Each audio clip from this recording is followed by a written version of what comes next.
Você sabe se comunicar de maneira eficaz? Existe uma grande probabilidade de que você não saiba. Por quê? Porque em momento nenhum na nossa vida a gente é treinado quanto a isso. Então nesse episódio a gente vai falar justamente sobre comunicação eficaz com o emprego da comunicação não violenta. Obrigado aí.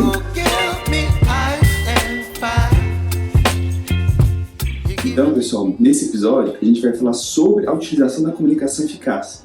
Porque grande parte dos problemas que a gente enfrenta em relacionamentos estão associados a falhas na comunicação, né? Essa semana retrasada mesmo, eu fiz um treinamento na nossa equipe lá de colaboradoras da clínica, justamente sobre esse assunto que a gente vai falar com vocês. Então lembra do último episódio que era sobre plantar sementes? Então eu estava fazendo justamente isso. Eu estava treinando as nossas colaboradoras para desenvolverem habilidades que são importantes na vida delas, tanto pessoal quanto no ambiente de trabalho. Inclusive eu tenho um material complementar que eu fiz, né? Então eu fiz uma aula, né, com a parte visual também, converti isso em PDF e eu vou estar enviando o PDF para quem me manda mensagem. Quem está na lista de transmissão já vai receber isso, e se você ainda não está, me manda mensagem no direct no Instagram que eu te adiciono lá depois no WhatsApp. Por quê? Porque eu estou municiando você para que você possa plantar essa semente. Lembra que a gente falou da importância de você ensinar uma outra pessoa assim que você aprende? Inclusive era a última tarefa do episódio passado. Pois bem, agora você ainda vai ter um material complementar que você pode personalizar como você quiser e de repente você treinar a sua equipe, você mostrar para um amigo, para alguma outra pessoa, né, para o seu cônjuge, tá bom? Então vai ficar esse material aí para vocês. Então a comunicação é uma coisa muito importante porque muitas vezes a gente não sabe expressar o que a gente quer. Então tem um exemplo claro que marcou muito eu, que é o seguinte: chega a esposa, está no livro, né? Só para responder a vocês, né? Eu vou voltar um pouquinho aqui, né? É da onde que eu aprendi sobre essa questão da comunicação. Uma vez eu passando num... Deixa eu até ver se eu acho esse livro aqui. Achei aqui, ó. Eu passando no aeroporto e eu vi esse livro aqui, ó. Ser bom não é ser bonzinho, lá em Congonhas. E aí ele chamou muito a minha atenção, sabe? Porque eu falei assim, ser bom não é ser bonzinho, eu nunca tinha ouvido falar desse livro. Eu passei 2 viagens que eu passei por Congonhas e eu vi ele lá. Falei, vou comprar. Eu gostei bastante. E nesse livro ele cita por várias vezes esse outro autor, que é da comunicação não violenta. Eu já até falei em um dos episódios para vocês. Então o que acontece? Eu falei, cara, ele fala tão bem desse aqui, que esse aqui deve ser o clássico, né? E eu fui lá e comprei o livro. É um livro fantástico, né? Eu recomendo mesmo vocês lerem. Ele é referenciado por várias pessoas importantes, então ele já faleceu, né? Mas, por exemplo, aqui, ó, o Pierre Will, que é psicólogo e autor do Corpo Fala, Deepak Chopra, né, que é um médico, autor de vários best-sellers, o Tony Robbins, aí, que é os principais coaches aí mundiais, né? O autor do Desperte Seu Gigante Interior, todos eles fizeram um pós-fácil aqui na obra dele, né? Então são várias pessoas que têm ele como referência. E é um livro que, se eu olhasse só a questão da capa e o título, não me chamaria atenção, não compraria, sinceramente. Assim, comunicação não violenta. Tanto que é por isso que eu começo o episódio falando sobre comunicação eficaz, porque no final das contas, o que ele está falando é sobre eficiência da comunicação. Eu já vou explicar o porquê que se chama comunicação não violenta. E por que é bacana o livro? Porque ele fala dos conteúdos teóricos, na sequência ele coloca a comunicação não violenta na prática, onde ele coloca a descrição de um diálogo e depois ele fala sobre isso, então você consegue ver ela funcionando e tem tarefas em cada uma das etapas. Então esse material complementar que eu vou colocar para você é justamente, tá, sobre as tarefas. Então você vai ver que tem um slide lá com a pergunta e as frases, você faz antes de progredir para o próximo, e depois tem as respostas, né? Então achei muito bacana isso, e já vai ser essa nossa atividade desse episódio, né? Então quem não tem o material vai ter que entrar em contato comigo que eu envio para vocês. E aí eu li esse, já li outros, né? Como falei com vocês também, aquele Conversas Corajosas, que fala também sobre comunicação não violenta. Mas o clássico é esse aqui, já é um livro que eu li mais de 2 vezes, né? Já consumi audiolivro dele também, leitura completa 2 vezes, e eu tenho as minhas anotações que eu rabisco o livro todinho e eu vou voltando. Então foi assim que eu descobri esse conceito da comunicação não violenta. E o que acontece? A gente tem um exemplo dentro do livro, que era o que eu comecei aqui falando, tem um exemplo dentro do livro, que é o seguinte: a esposa chega e reclama para o marido e fala assim para ele, John, você está trabalhando demais, você tem que trabalhar menos. No outro dia ele chega em casa e fala, meu bem, obrigado porque você me falou que estava trabalhando muito. Realmente eu estava. Me inscrevi no clube de golfe. Agora toda quarta-feira à noite eu vou jogar golfe. E a esposa fica mais irritada ainda. Ela já estava brava antes. Mas por que ela ficou irritada com o John? Porque o problema não era John estar trabalhando muito. O problema era John estar ficando pouco com ela. Mas ela não comunicou isso. E John não conseguiu entender isso. Consequentemente, ele aplicou errado. Tanto que tem uma charge aqui do... que eu comecei a apresentação com algumas charges, né? E aí tem uma lá que o cara fala assim, ó, avisa, o cara tá dando ré no carro e ele fala assim, avisa quando for bater. Assim, ele falou assim, avisa a hora que for bater. E o cara fala assim, ó, 10h54, e o carro bate, né? É uma charge, então tem uma parte de humor nela, obviamente. Mas é justamente isso, a gente não pede o que quer, recebe outra coisa e fica frustrado. Porque o problema da comunicação, ele é da pessoa que está transmitindo a mensagem. A gente tem que pensar como o outro vai receber. Geralmente a gente não pensa. A gente não tem filtro, a gente só vai lá e fala. E a gente tem que entender o quê?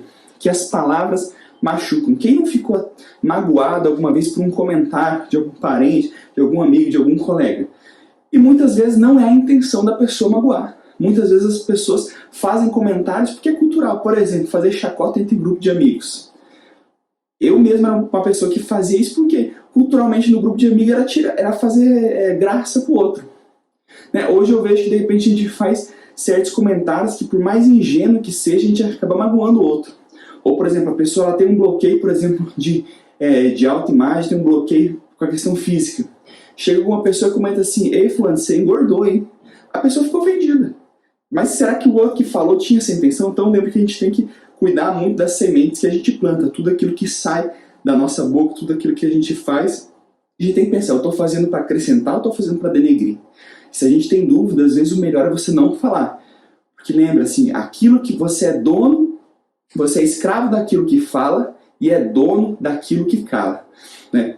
Às vezes a gente fala demais sem pensar e a gente acaba magoando os outros. Então, aprender a se comunicar de maneira eficaz é importante para que a gente não machuque os outros. Por isso o conceito do não violento. E não violento também diz respeito a uma questão de você não ser responsivo. É tipo assim, a pessoa fala uma coisa que eu não gostei, aí eu vou lá e o que eu faço? Eu sou reativo. Eu vou falar um monte de coisas, mago outra pessoa, dificulta a relação, não resolvi nada, na verdade só piorei. Então o uso da comunicação não violenta, né, que é um conceito que vem lá de grande, tudo mais, do uso do emprego da não violência, ela vai trazer o quê? Respeito, atenção e empatia. Que é o que a gente quer. A gente quer relações saudáveis, que são baseadas na questão do respeito. A gente quer atenção, a gente quer que o outro ouça e que a gente consiga comunicar o que precisa ser comunicado. E a gente quer empatia para que ambos os lados se coloquem no lugar do outro e resolvam, muitas vezes, conflitos que acabam surgindo. Né? A gente precisa lembrar também que quando a gente está falando do conceito de comunicação, o básico é a gente falar assim, ó, comunicação é aquilo que você fala. Mas comunicação não precisa ter fala. Por exemplo, se eu estou conversando com outra pessoa e a pessoa começa a olhar para o lado, eu falo assim, né? A gente sabe que é o que? Expressor de desprezo ou falta de interesse. Então veja, a pessoa está falando, a pessoa está lá de braços cruzados. Né? Então um dos autores aqui, que é o Corpo Fala de vários detalhes sobre isso, mostra que a pessoa não está recebendo bem a imagem. Então a gente tem que lembrar também que comunicação não é somente verbal. E aí na Bíblia tem lá a parte também, depois eu ponho esse trecho para vocês, que fala sobre a questão de ter rosto de pedra. O que quer dizer? É você não expressar os seus sentimentos, porque às vezes a gente é enganado pelas emoções. Então pensa, a pessoa fala uma coisa que a gente desconcertou a gente, deixou a gente com raiva, e você expressar aquilo visualmente no rosto, a conversa já pode ir diferente. Então a gente tem que aprender também a ter rosto de pedra. Detalhe, isso é uma coisa que a gente precisa de ajuda dos outros. Por quê? Porque muitas vezes a gente faz essas microexpressões sem nem mesmo perceber. Tá? Se pudesse gravar, né, seria ótimo.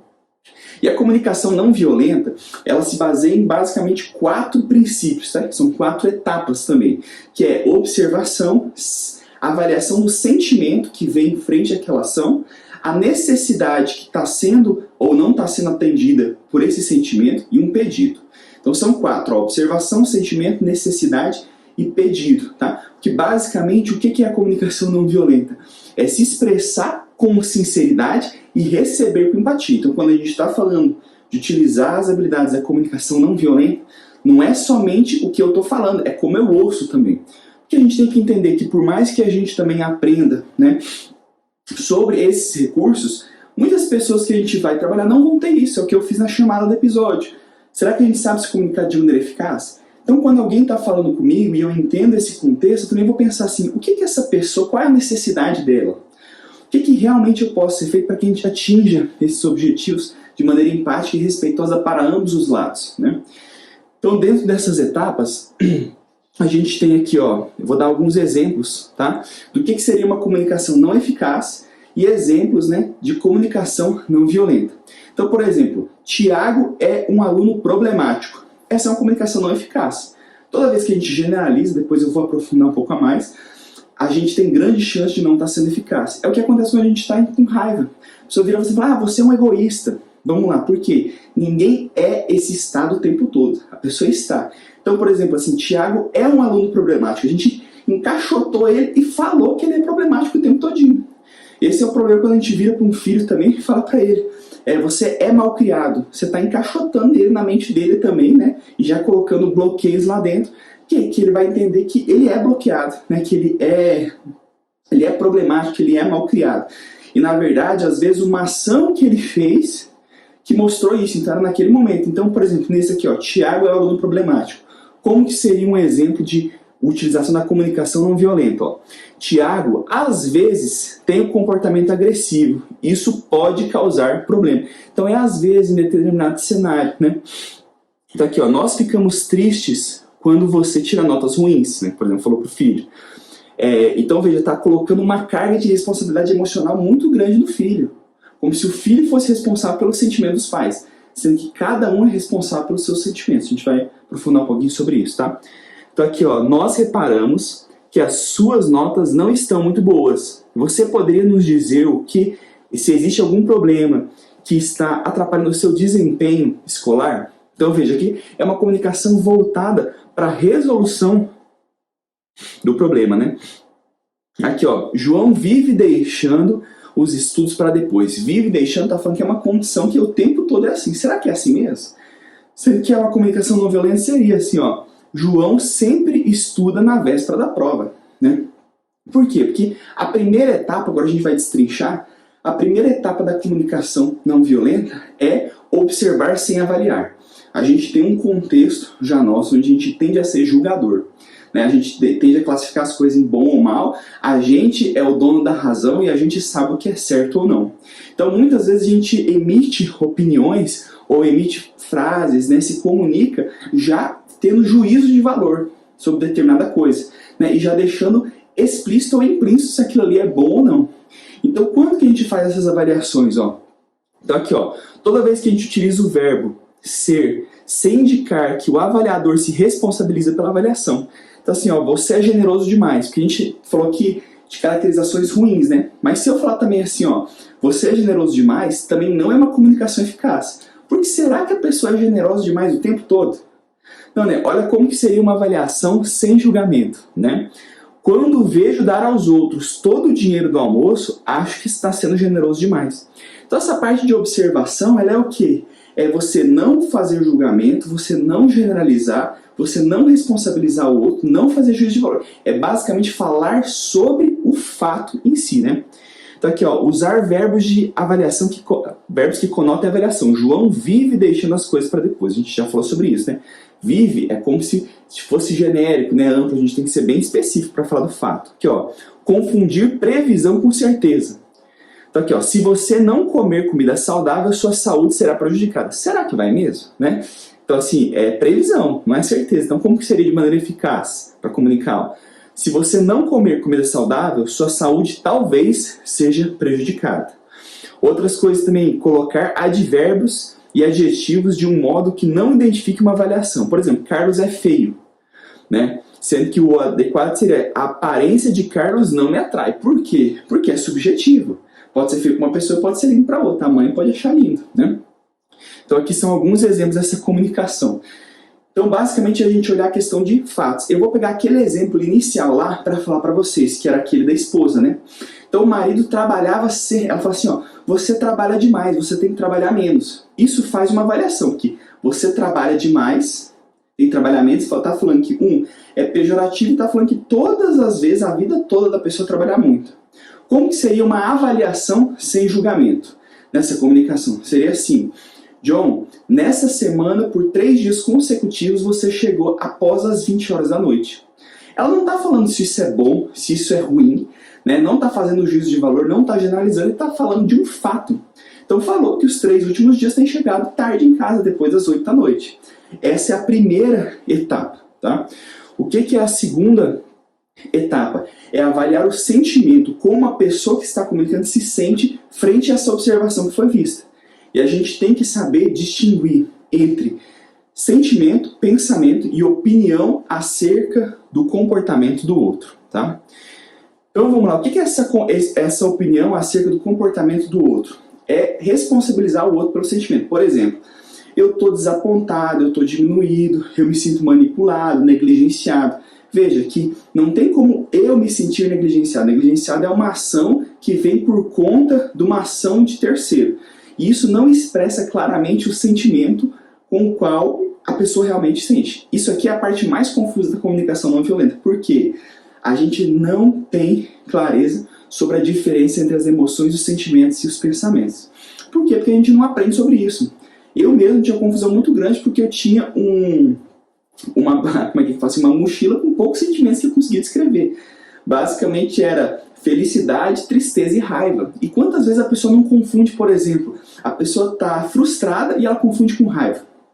Né? Eu tenho certeza que, sem certeza não, assim, tem grande probabilidade que você também tenha essa confusão. Por quê? Porque a gente não acha essa informação de maneira fácil. Né?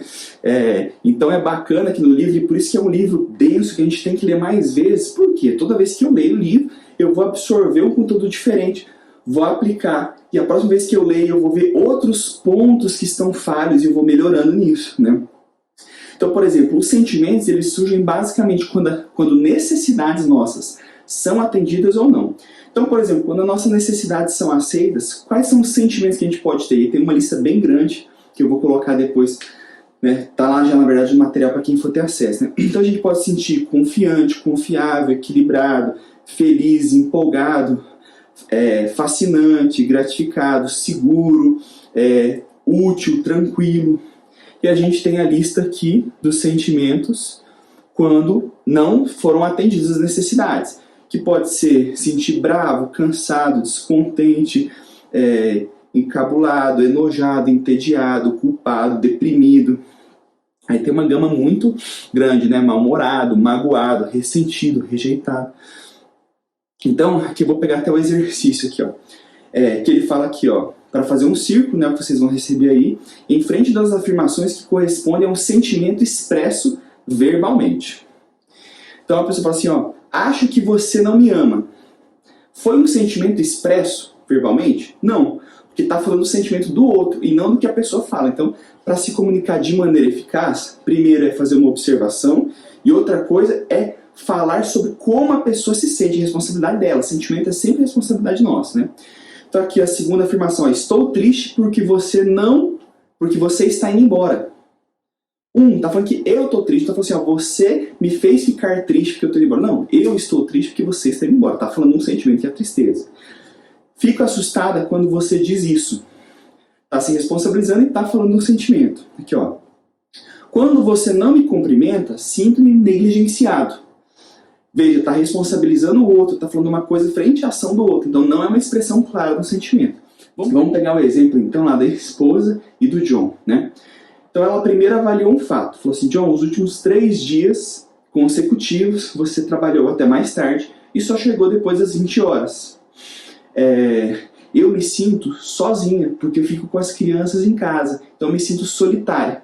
Então veja, ela está falando qual que é o sentimento que ela tem frente àquilo. Veja que a primeira vez que ela falou, ela só fez um julgamento, uma generalização, né, que ela falou assim, você trabalha demais, você tem que trabalhar menos.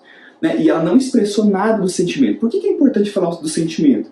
Quando a gente fala do sentimento, a gente está sendo sincero emocionalmente, a gente está mostrando que alguma necessidade não foi atendida. E isso vai puxar o ponto para a próxima parte, que é necessidade de fazer um pedido, que é a última parte da comunicação não violenta, e inclusive vai fazer o quê? Vai gerar empatia, porque quantas vezes a gente comunica com o outro, a gente não sabe o que está passando pelo outro. Se a gente entendesse, seria muito mais fácil, né? Então a terceira etapa da comunicação não violenta é falar sobre a necessidade, tá? Então, por exemplo, aqui, ó, se alguém com raiva diz, por exemplo, você é a pessoa mais irresponsável que eu já vi. Podemos percorrer os seguintes caminhos ao receber essa fala. Primeira etapa é, se alguém fala assim, ó, você é a pessoa mais irresponsável que eu já vi. A primeira etapa, né, quando a pessoa está num nível de autodesenvolvimento pequeno, ela se martirizar. Ela fala assim, eu deveria ser mais cuidadoso, a culpa é minha, tudo sou eu e tal, que é o perfil do bonzinho, né, que fala até no outro livro, né.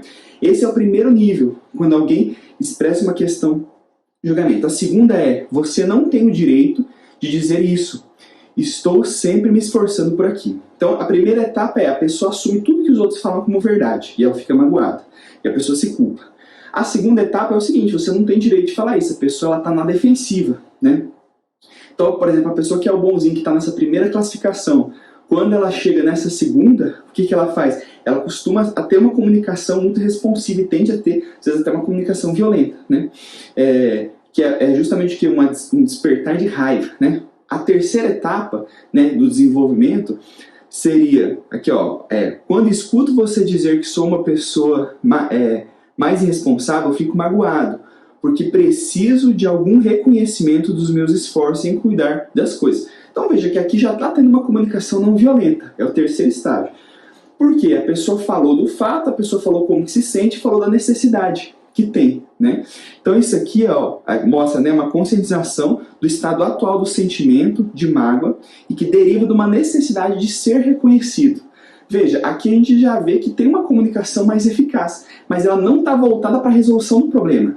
Então veja, isso dentro do estado, né, de autodesenvolvimento e tal, a pessoa tende a passar por essas etapas, né? À medida que a maturidade, os anos vão vindo, também é natural, né, que isso vá acontecendo, apesar que tem pessoas com 70 anos que não sabem se comunicar, e a pessoa com 30 anos que talvez sabe se comunicar de uma maneira mais eficaz, né? Mas veja que mesmo nessa situação, então, a primeira pessoa não fala nada, fica só subserviente, recebe, fica ressentido. A segunda pessoa, inclusive, pode agir com raiva, com ira, não resolver nada do problema. A terceira pessoa fala que ficou magoada e tudo, soube se expressar, mas não soube caminhar para a resolução do problema. E a quarta, ela vai falar o que? Você está magoada porque precisa de mais zelo ao seu redor, né? Então ela está focando, veja, ela não está focando na quarta etapa, ela não foca, a outra pessoa, só lembrando aqui, a outra pessoa fala aqui, você é a pessoa mais irresponsável que eu já vi. Aí ela não está focando mais nela, ela está vendo como que o outro falou, viu que o outro foi agressivo e está vendo o que a outra pessoa precisa. Por que a outra pessoa está reclamando? Porque é o seguinte, toda reclamação é uma necessidade não atendida. Porque a gente sempre tende a ser o quê? Quando uma pessoa reclama, a gente sempre tende a ficar numa posição defensiva, né? A não, como é que fala assim, não receber com bons olhos reclamação, porque ninguém gosta de reclamação, correto? Só que veja, toda vez que alguém reclama, se a outra pessoa está no estágio de desenvolvimento pessoal melhor, ela tende a olhar assim, qual é a necessidade que essa pessoa não está sabendo expressar, que não está sendo atendida. Por exemplo, o John, quando chega lá a esposa, ele não podia falar assim, por que a minha esposa está reclamando? Será que está faltando dar atenção para ela? Como que ele poderia falar se ele estivesse nesse quarto estágio? Ele poderia falar assim, falar, meu bem, está faltando alguma coisa, eu estou falhando com você, o que você está precisando que não está sendo atendido? Já seria uma comunicação nesse sentido. Então, a gente tem que colocar de reconhecer as necessidades. Aí vamos para alguns dos episódios aqui, né? Então, era aqui para falar quais afirmações, né, a pessoa assume a responsabilidade pelos seus sentimentos. Então, quando a gente vai falar de necessidade, lembra que o sentimento vem da necessidade? Então, eu tenho que falar qual a necessidade que eu tenho que estar sendo atendida ou não. Então, aqui, você me irrita quando deixa documentos da empresa no chão da sala da reunião. Não está assumindo responsabilidade pelo sentimento. Que está falando que a culpa de estar irritado é do outro. Várias vezes a gente se expressa dessa maneira, não é? Então veja, um outro exemplo aqui que a pessoa se responsabiliza. Sinto raiva quando você diz isso, porque quero respeito e seu modo de falar me soa como um insulto. Então ela está falando que sente com raiva e quer respeito, a necessidade de respeito. Então vamos voltar para o exemplo da esposa do John. Então a esposa fala, olha, essa semana você chegou 3 dias consecutivos, você trabalhou até tarde, você chegou depois das 20 horas, eu me sinto solitária, né? E eu tenho a necessidade de que da gente conversar, da gente conviver, da gente jantar junto. Né? Quando isso não é atendido, eu me sinto com solidão. Né? E aí a quarta etapa da comunicação não violenta é fazer um pedido concreto, específico, que atenda às necessidades. Então veja como é que é uma construção, né, de etapas, né? Então quanto mais claro nós formos a respeito do que queremos obter, mais provável será que consigamos. Porque quantas vezes a gente não sabe o que quer, a gente está numa conversa, está numa discussão, e a gente mesmo não sabe o que quer. Então a gente tem que partir do pressuposto seguinte: eu vou resolver um conflito, eu vou falar alguma coisa com alguém, assim, o que eu quero? O que é o resultado final que a gente quer? Por exemplo, o que a esposa queria com o John? A esposa queria que ele chegasse mais cedo para estar com ela, para jantar, para conversar. Agora, também será que é plausível ela chegar e falar assim: ah, eu quero que todos os dias ele chegue? A todos os dias a gente toma um vinho junto? Não. Então tem que ser uma coisa específica, né? Então ela pode falar assim: olha, nos últimos 3 dias você chegou tarde, eu me sinto solitária, porque eu tenho necessidade que a gente fique junto. Que tal? Aí a última parte assim, olha, que tal a gente separar um dia da semana, toda quarta-feira, pra gente jantar junto?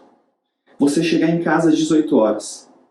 Olha só como é que é uma comunicação muito mais voltada para a resolução do problema, muito mais eficiente. Ela traz o problema e ela já traz a solução de bandeja. Tá? Agora, o que é importante aqui, a quarta etapa é fazer um pedido.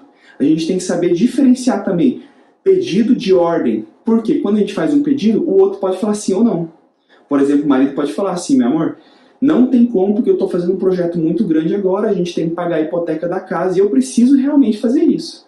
Mas que tal a gente se programar para fazer uma viagem em tal data assim que eu terminar esse projeto?